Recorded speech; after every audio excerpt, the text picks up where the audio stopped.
بادشاہوں کے گھرانے میں ایک وقت میں ایک کے سر پر تاج ہوتا ہے، ہاں ایک کے بعد ایک پہن لیں تو بات وہ الگ ہے، وہ تو 20 مثالیں ہیں اس کی، لیکن ایک ٹائم میں آج کی ڈیٹ میں ایک کے سر پر تاج ہوگا، دو کے سر پر نہیں ہوگا۔ اور اگر کبھی ایسی غلطی ہوئی کہ دو نے سر پر تاج رکھ لیا تو سوائے تلوار کے فیصلے کے لیے کوئی آتا بھی نہیں ہے۔ اور تلوار کا فیصلہ آپ کو معلوم ہے کیا ہوتا ہے؟ تلوار کا فیصلہ ہوتا ہے کہ ایک تاج سر سمیٹ جاتا ہے،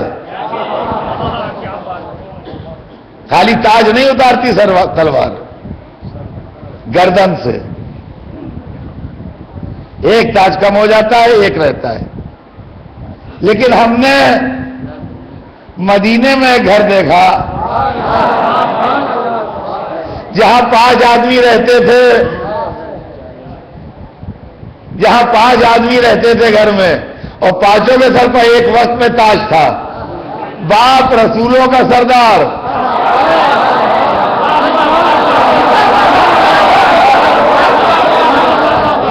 شوہر ولیوں کا سردار، خود جنت کی عورتوں کی سردار، دونوں بچے جنت کے جوانوں کے سردار۔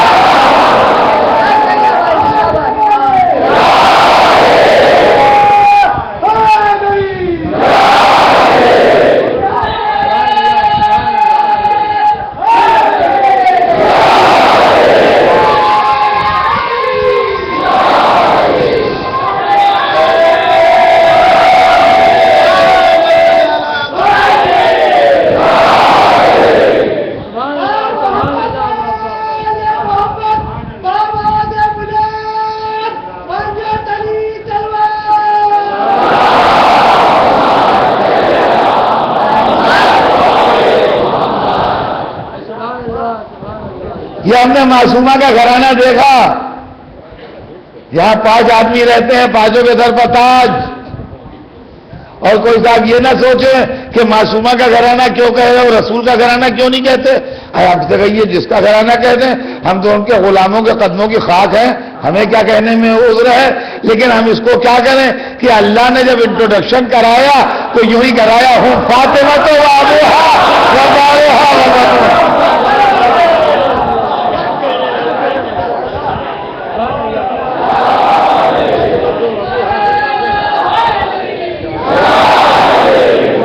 تو عزیزان گرامی یہ گھرانہ ہے فاطمہ زہرا کا گھرانہ۔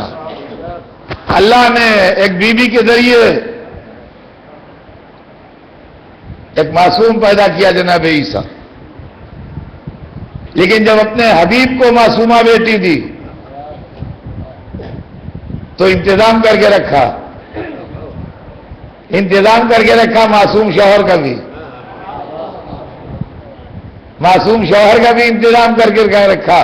وہ امت عیسیٰ تھی جو بیٹے کی گواہی ماں کے حق میں مان گئی۔ اللہ جانتا تھا امت محمد نہیں مانے گی، لہذا معصوم شوہر کا انتظام رکھو۔ اگر رسول سب سے بڑا گھر اللہ نے اپنے حبیب کا بنایا،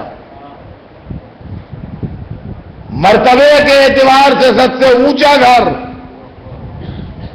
محمد عربی کا،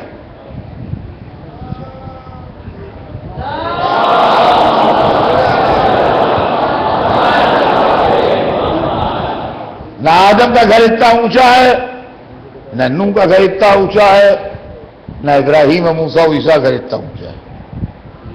سب سے اونچا گھر حبیب خدا کا۔ اب یہ بات آپ جانتے ہیں کہ اونچے گھر کی لڑکی کو رشتہ ملنا مشکل ہوتا ہے۔ سوٹیبل میچ کا لفظ جو ہے، سوٹیبل میچ کا لفظ جو ہے یہ بڑا پیچیدہ لفظ ہے۔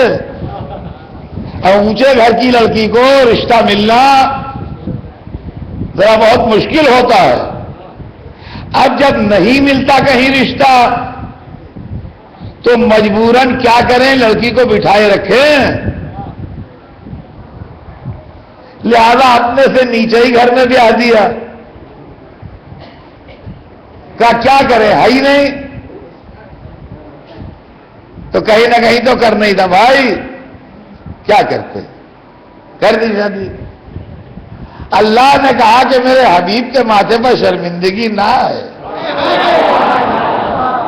میرے حبیب کے ماتھے پر شرمندگی نہ آئے. سب سے اونچا گھر میں نے اپنے حبیب کا بنایا ہے, تو آپ اس کو بیٹی دوں گا تاکہ اس کی نسل بیٹی سے چلے, لیکن انتظام بھی میں ہی کروں گا. حالانکہ لامکان ہوں مگر اپنا مکان بنواؤں گا.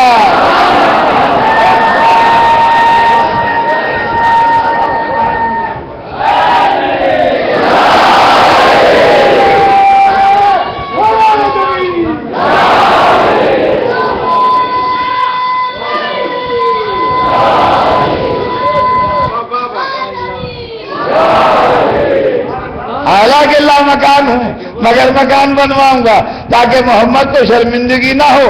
اور مکان کا نام بھی کیا رکھوں گا معلوم ہے؟ اللہ کے گھر کا نام ہے کعبہ. کعبے کے معنی اونچا. اب عربی ڈکشنری اٹھا کے دیکھیے, کعبے کے معنی ہے اونچا, اور علی کے معنی بھی ہے اونچا, اور نجف کے معنی بھی ہے اونچا.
عزیزان گرامی, مریم کی شادی نہیں ہوئی, نہ قرآن کہتا ہے نہ کوئی کتاب کہتی ہے, اس لیے کہ معصومہ تھیں, اور معصومہ کی شادی غیر معصوم سے نہیں ہو سکتی. نسل معصومہ چلی, اور معصومہ کی نسل کا وہی فرزند جس کا نام عیسیٰ ہے آج بھی زندہ ہے, تاکہ دنیا سے نسل معصومہ مٹ نہ جائے. اگر مریم معصومہ کی نسل نہیں مٹی دنیا سے, تو فاطمہ کی نسل کیا مٹ جائے گی؟ لیکن عزیزان گرامی, میرا موضوع اسلام اہل بیت جو ہے, ان میں مختلف چیزوں پر میں نے روشنی ڈالی, مگر ایک چیز رہ گئی تھی, آج اس کو بھی 2 جملوں میں عرض کروں کہ مذہب کو سماج نے بھی بہت نقصان پہنچایا ہے, اور سوسائٹی نے بھی بہت نقصان پہنچایا ہے.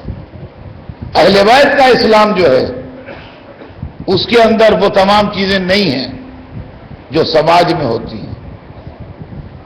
شادی ہمارے پاس ایک سوشل ایویل ہے. سماج نے اتنی مہنگی کر دی ہے کہ جس کو 4 بیٹیاں مل جاتی ہیں, وہ موت مانگتا ہے کہ اللہ کہاں سے بیاہوں گا اگر اس کی جیب میں پیسے نہیں ہیں. تو اسلام نے یہ کیا کہ رسول کی بیٹی کی شادی کروا کے امت مسلمہ کے سامنے شادی کا نمونہ پیش کر دیا.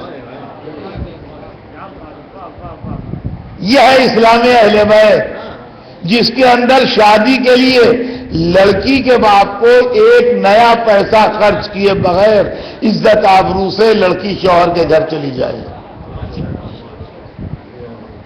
سنیے گا ذرا, عزت آبرو سے لڑکی شوہر کے گھر چلی جائے ایک نیا پیسہ خرچ کیے بغیر لڑکی والوں کا. اس لیے کہ اسلامی نقطہ نظر سے, جہاں جہاں میری آواز جا رہی ہو وہاں سنیے گا, اسلامی نقطہ نظر سے شادی میں 2 خرچے